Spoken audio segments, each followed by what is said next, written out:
Pessoal, tudo bem? Hoje para mais Direito com Elas. Hoje excepcionalmente não falaremos da aula 20 do nosso mini curso de Direito das Sucessões, por conta do exame de ordem que é no próximo domingo. Então eu resolvi aqui dar umas dicas para vocês de Direito Civil, falando sobre os temas que mais caem na prova da ordem. Vamos ver?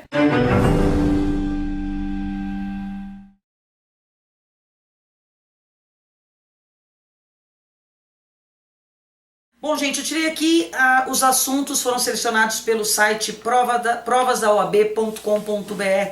Quem estiver interessado em saber de todas as disciplinas, lá eles colocam os assuntos mais cobrados em direito civil, constitucional, penal e tal. Mas eu vou falar um pouquinho, dando uns toques sobre alguns temas que são os mais comuns. Bom, nós temos aqui como os 9 temas que mais são cobrados em direito civil: contratos, obrigações, prescrição e decadência, nulidades e anulabilidades, propriedade, posse, uso capião, regime de bens e ordem sucessória. Contratos. Contratos, vocês devem observar os princípios contratuais, que nós temos vários, né? Princípios contratuais. Então, princípio da boa-fé objetiva, princípio da autonomia da vontade, da força da função social dos contratos. Esse é um dos mais importantes e mais cobrados da função social dos contratos. Então vale a pena dar uma olhadinha nos princípios contratuais. Além disso, ainda envolvendo teoria geral dos contratos, rebus sic stantibus, teoria da imprevisão. Os contratos valem desde que não exista alguma situação extremamente improvável, que não se esperava que acontecesse, que pode fazer com que você deixe de cumprir um contrato. Certo, pessoal? Não esqueçam de dar uma olhadinha também em cláusula penal, que é uma espécie de pré-fixação de danos que porventura ocorram durante a relação contratual, originado pela pessoa que descumpre o contrato. Tá? Então vale a pena dar uma olhadinha nesse caso. Sobre os contratos em espécie, pessoal, os que mais caem: compra e venda. As cláusulas especiais da compra e venda costumam cair muito: empréstimo, mútuo e comodato. Mútuo, empréstimo de coisa fungível, e o comodato, empréstimo de coisa infungível. Sobre obrigações, nós temos que entender, gente, que as obrigações, como são relações estabelecidas entre duas ou mais partes, onde uma tem o dever de entregar, fazer ou não fazer alguma coisa para alguém e a outra de receber, todas as demais obrigações saem de um tripé, que são as obrigações de dar, as obrigações de fazer e as obrigações de não fazer. Dentre essas obrigações, nós temos as obrigações de dar a coisa certa, e a obrigação de dar a coisa incerta. Princípio básico das obrigações de dar coisa certa: a coisa perece para o dono, res perit domino. O que significa isso? Enquanto não houver a entrega do bem, o dono que vai amargar os prejuízos. Se o prejuízo for causado sem culpa do devedor, não origina perdas e danos. Se for causado por culpa do devedor, vai gerar perdas e danos. No caso da obrigação de dar coisa incerta, o principal que nós devemos lembrar é: o gênero não perece, genus nunquam perit. Ou seja, ainda que eu tenha fixado a coisa pelo gênero, quantidade, e não tiver especificado, enquanto eu não escolher o bem a ser entregue, eu tenho que me responsabilizar pela entrega. Isso é uma coisa importante. Então, obrigação da coisa incerta, o gênero não perece. Prescrição e decadência. Todas as questões, todos os casos de prescrição estão expressamente previstos em lei. Não existem casos de prescrição que não estejam expressamente previstos na lei. Observem os artigos 205 e 206 do Código Civil.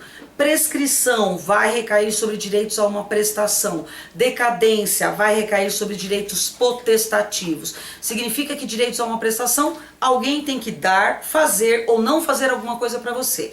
Direitos potestativos, ninguém pode se opor, porque basta que sejam declarados. Então, ações condenatórias visam direitos que estão sujeitos à prescrição. Ações declaratórias e constitutivas, direitos potestativos sujeitos à decadência.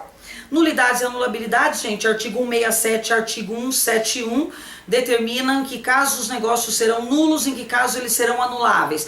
A nulidade absoluta não tem prazo, pode ser a qualquer tempo, pode ser arguida por qualquer pessoa capaz. E no caso da anulabilidade, que a gente chama também de nulidade relativa, aí só as partes interessadas vão poder arguir, e todas elas estão sujeitas a um determinado prazo. Propriedade, pessoal, 1225 elenca todos os direitos reais, sendo que a propriedade é o principal desses direitos. Todos os demais direitos reais vem da propriedade. Então a propriedade é o único direito real sobre coisa própria e os demais são todos originados a partir daí.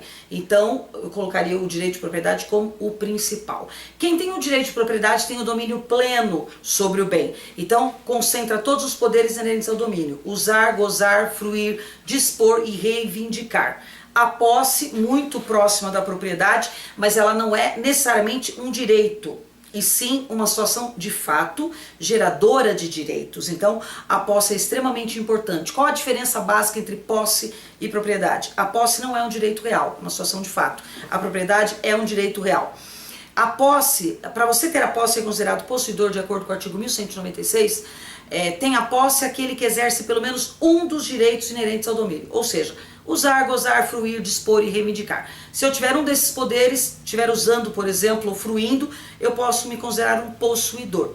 Então a posse é protegida pelas ações possessórias, só podem utilizar as ações possessórias quem for possuidor, e a propriedade, ela tem ações próprias também, a gente diz que é o juízo petitório. Normalmente as ações que protegem a propriedade são ações reivindicatórias, a emissão na posse, que tem posse no nome, mas não é possessória, a caução de dano infecto, ações de obrigação de fazer e não fazer que envolvam direitos reais. Então, as possessórias, reintegração de posse, manutenção de posse e interdito proibitório, são exclusivas para quem tem a prova de ser possuidor. Uso capião, assunto básico que sempre cai, exame de ordem. Nós temos basicamente 5 tipos de uso capião. Nós temos uso capião extraordinário, que o prazo pode ser entre 10 e 15 anos. 10 anos se você morar ou produzir, 15 anos você não precisa provar nada a não ser posse mansa e pacífica por um tempo determinado previsto em lei. Então, posse mansa e pacífica sem oposição contínua durante determinado lapso temporal determina uso capião. Não extraordinária, 10 anos morando ou produzindo, 15 anos bastando provar a condição de possuidor com esses requisitos que eu falei para vocês. Uso capião ordinário, onde eu tenho que provar boa-fé e justo título. Tenho a uso capião familiar, mais ou menos recente, aquela onde o companheiro ou marido ou mulher residem na mesma casa nessa condição de companheiros ou cônjuges. Um deles vai embora, não retorna durante 2 anos, desaparece do mapa, foi comprar cigarro e não voltou. Depois de 2 anos nessa condição, se o cônjuge estiver no imóvel que fosse próprio de até 250 metros quadrados, o cônjuge que ficou poderá adquirir por uso capião a outra metade do que foi embora. Nós temos também a uso capião especial, que pode ser rural ou urbana. Na rural, 50 hectares, posse mansa, pacífica e ininterrupta por 5 anos. Não pode ter outro bem imóvel. Na urbana, mesma coisa, não pode ter outro bem imóvel.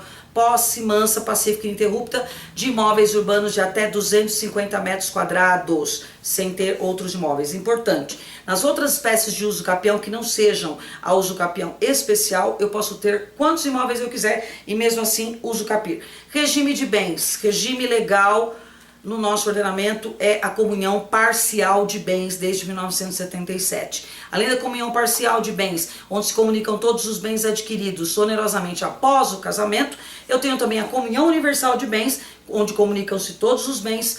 Eu tenho a separação de bens, onde cada um é dono do seu, e eu tenho também a participação final nos aquestos, que é uma espécie de híbrido que vai misturar comunhão parcial no rompimento do casamento pela morte ou pelo divórcio, e durante o casamento uma espécie de separação de bens. Lembrando que, sem ser a comunhão parcial de bens, que é o regime legal, para os outros todos os regimes eu vou precisar de pacto antinupcial. E para finalizar, ordem de vocação hereditária, ordem sucessória, prevista a partir do artigo 1829. Lembrando que são herdeiros necessários os descendentes, os ascendentes e o cônjuge. São herdeiros legítimos, mas não necessários os colaterais até o 4º grau. Então, beleza, pessoal? Relembrando, principais matérias em direito civil que costumam cair: contratos, obrigações, prescrição e decadência, nulidades e anulabilidades, posse e propriedade, uso capião, regime de bens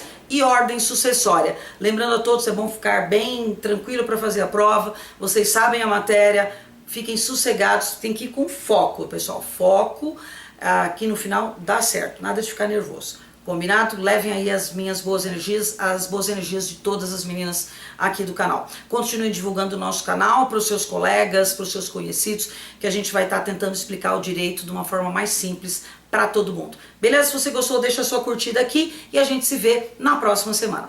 Um beijo, até lá!